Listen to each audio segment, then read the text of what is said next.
Hi viewers, இன்றைக்கி நம்ம சேனலில் குழம்பு சீரீஸ் தான் பார்க்க போகிறோம். வத்த குழம்பு அப்படின்னாலே நம்மளுக்கு முதல்ல யோசனை வர்றது சுண்டைக்காய் தான்.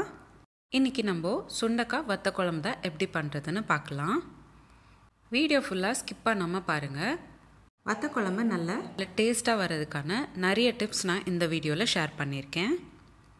இந்த குழம்பு பிரேக்ஃபாஸ்ட்க்கு தொட்டுட்டு சாப்பிடவும் லஞ்ச் பாக்ஸ்க்கு கட்டிட்டு போகிறதுக்கும் ஒரு நல்ல ரெசிபியாக இருக்கும். வாங்க எப்படி செய்கிறதுன்னு பார்க்கலாம்.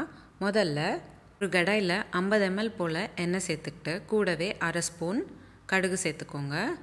கூடவே 1/4 ஸ்பூன் வெந்தயம், ஒரு காஞ்ச மிளகா, கொஞ்சமாக கருவேப்பிலை, இது எல்லாத்தையும் சேர்த்துக்கிட்டு நல்லா வதக்கிக்கோங்க. கூடவே கொஞ்சமாக கொத்தமல்லி இலையும் நல்லா பொடிசாக கட் பண்ணிக்கிட்டு சேர்த்துக்கோங்க. காரக்குழம்புக்கு கொத்தமல்லி லாஸ்ட்டில் சேர்க்காம முதல்ல எண்ணெய் வச்சு தாளிக்கிறப்பவே சேர்த்துக்கிட்டிங்கன்னா இது ஒரு தனி டேஸ்ட். கூடவே 5லேருந்து 6 பல் பூண்டு கூட சேர்த்துக்கோங்க.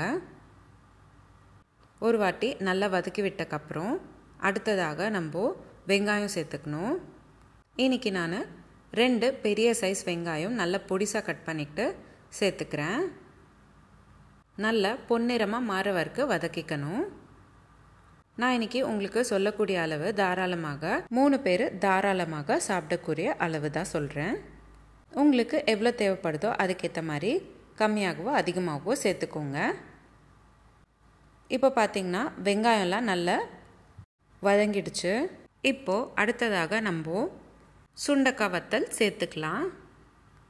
கைப்பிடி அளவுக்கு சுண்டைக்காய் வத்தல் சேர்த்துக்கலாம்.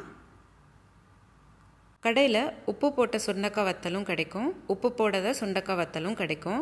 அதுக்கேற்ற மாதிரி நீங்கள் குழம்புக்கு உப்பு சேர்த்துக்கணும். வத்தலில் உப்பு இருந்ததுன்னா குழம்புக்கு உப்பு கம்மியாக தேவைப்படும். இப்போ அடுத்ததாக தக்காளி சேர்த்துக்கலாம். 2 பெரிய சைஸ் வெங்காயத்துக்கு 3 பெரிய சைஸ் தக்காளி நல்லா பொடிசாக கட் பண்ணிக்கிட்டு சேர்த்துக்கோங்க. காரக்குழம்புக்கு எப்போவுமே வெங்காயம் விட தக்காளி அதிகமாக சேர்த்துக்கணும். வெங்காயம் தக்காளி நல்லா வதங்கிட்டு எண்ணெய் பிரிஞ்சு வர வரைக்கும் வதக்கிக்கணும்.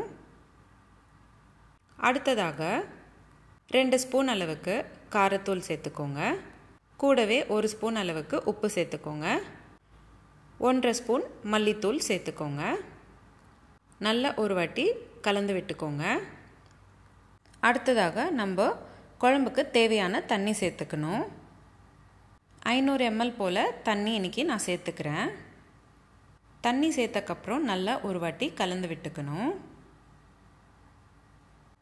5 நிமிஷம் போல் ஆகும் ஒரு கொதி வர்றதுக்கு. அடுத்ததாக ஒரு சீக்ரெட் இன்க்ரீடியன்ட் சேர்க்க போகிறோம். அதாவது அரை ஸ்பூன் அளவுக்கு வெல்லம். வெல்லம் சேர்த்திங்கன்னா குழம்புல இருக்கிற புளிப்பு தன்மை கம்மிப்படுத்தும். அதே சமயம் டேஸ்ட் கூட என்ஹான்ஸ் பண்ணும். அதனால தான் சேர்த்துக்கிறோம். அடுத்ததாக 1/4 ஸ்பூன் அளவுக்கு பெருங்காயத்தூள் சேர்த்து நல்லா ஒரு வாட்டி கலந்து விட்டுக்கோங்க.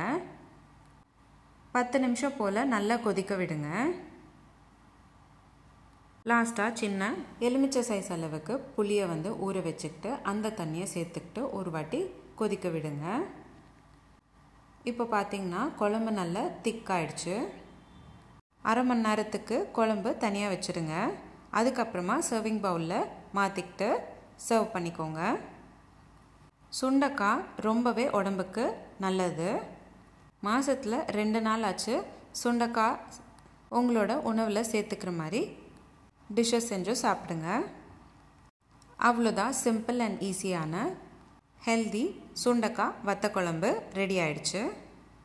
இந்த ரெசிபி நீங்களும் உங்கள் வீட்டில் ட்ரை பண்ணிவிட்டு எப்படி இருந்ததுன்னு எனக்கு கமெண்ட் பாக்ஸில் கமெண்ட் பண்ணுங்கள். உங்களுக்கு இந்த வீடியோ பிடிச்சிருந்தா லைக் பண்ணுங்கள், ஷேர் பண்ணுங்கள். இதே மாதிரி டெய்லி ஒரு ரெசிபி பார்க்குறதுக்கு என்னோடய சேனல் சப்ஸ்கிரைப் பண்ணிக்கோங்க.